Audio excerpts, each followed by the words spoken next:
মাদ্ৰাছাত পৰ্ণগ্ৰাফীৰ শিক্ষা, মৌলবী আৰু নাবালক শিক্ষাৰ্থীৰ মোবাইলত অশ্লীল ভিডিঅ' আৰু ছবিৰ পয়োভৰ।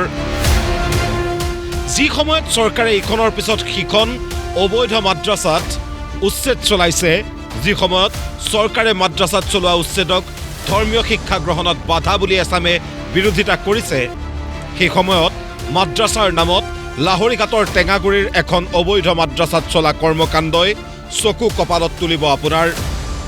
২৫ গৰাকী শিক্ষাৰ্থীৰে বৈধ নথিপত্ৰ নোহোৱাকৈ মাদ্ৰাছাখন চলাই আহিছিল এইটো স্বয়ম্ভু মৌলবী ছাইফুল ইছলামে। অবৈধ মাদ্ৰাছাখনৰ বিষয়ে ৰাইজে অৱগত কৰিছিল আৰক্ষীক। আৰক্ষীয়ে ১৭ ডিচেম্বৰৰ নিশা ৰাইজৰ সহযোগত চলাইছিল অভিযান। পিছে অভিযানত যি ওলাল তাকে দেখি স্তম্ভিত ৰাইজ। কেতিয়াও শুনাই নাই কি নাম কৈছে, কি পঢ়াই, কি আমি ইয়াত আহি যি দেখা পাইছো, তেখেতসকলে কৈছিলে জেনেৰেল শিক্ষা দিয়ে, কিন্তু আমি ইয়াত আহি একো জেনেৰেল শিক্ষাৰ কোনো কিতাপে পোৱা নাই। হয়, তেওঁলোকে কৈছিলে ছাত্ৰ মোবাইল পাইছিলে, ছাত্ৰসকলক সোধা তেওঁলোকে কৈছিলে যে অনলাইন ক্লাছ কৰাই বোলে।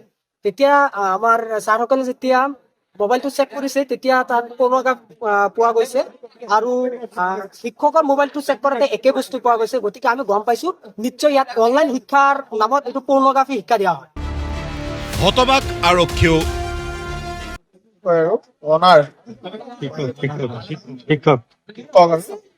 তেওঁক আমি পুলিচ কাষ্টডিত লৈছো। পুলিচ কাষ্টডিত লোৱা দুটা তিনিটা কাৰণ আছে। এটা কাৰণ আমি দেখিবলৈ পালো, তেওঁ যেতিয়া মোবাইলটো চাৰ্চ কৰিছিল বহুতখিনি পৰ্ণগ্ৰাফী পোৱা গৈছে আৰু সৰু ল'ৰা দুটা মানুহৰ যি মোবাইল পাইছিলো, তেওঁৰ সেই ল'ৰাবিলাকৰ মোবাইলতো পৰ্ণগ্ৰাফী ভিডিঅ' ভৰি আছে। গতিকে আমাৰ সন্দেহ হয় ইয়াত কোনো ভাল শিক্ষাৰ কাৰণে ৰখা নাই। ধৰ্মীয় শিক্ষা ব্যৱস্থাৰ নামত তেওঁলোকে অন্য কিবা শিক্ষাহে দিছে নেকি আমাৰ সন্দেহ হৈছে। গতিকে এনে অনুষ্ঠান বন্ধ কৰিব লাগিব। গতিকে আমি আইনমতে যিখিনি কৰণীয় আছে সেইখিনি কৰিম।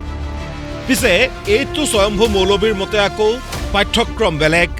ক্লাছটো হ'ল প্ৰথমতে গুলিস্তা, তাৰপৰা কিতাপৰ নাম হ'ল বুস্তা, মিনহাজুল আৰবী, তছহিলুল মাছাদিৰ, ফাৰ্চী পেহেলি, আমিৰে শৰিয়ত, কান্নে শৰিয়ত আৰু জেনেৰেল শিক্ষা আছে, এইটো চাৰাহী আছে, তেখেতে ক'ব বালিডোঙা। ডিগ্ৰী মই মুফতি চুলেমান আলী। ইয়াতে ২৫ জন ল'ৰা আছে মুঠ। ইতিমধ্যে মাদ্ৰাছাখনৰ ১৫টি শিশুক উদ্ধাৰ কৰি চাইল্ড লাইনলৈ প্ৰেৰণ কৰিছে আৰক্ষীয়ে। লাহৰীঘাটৰ পৰা প্ৰদীপ চন্দ্ৰ ডেকাৰ সহযোগত নিউজ ডেস্ক ৰিপৰ্ট, প্ৰতিদিন টাইম।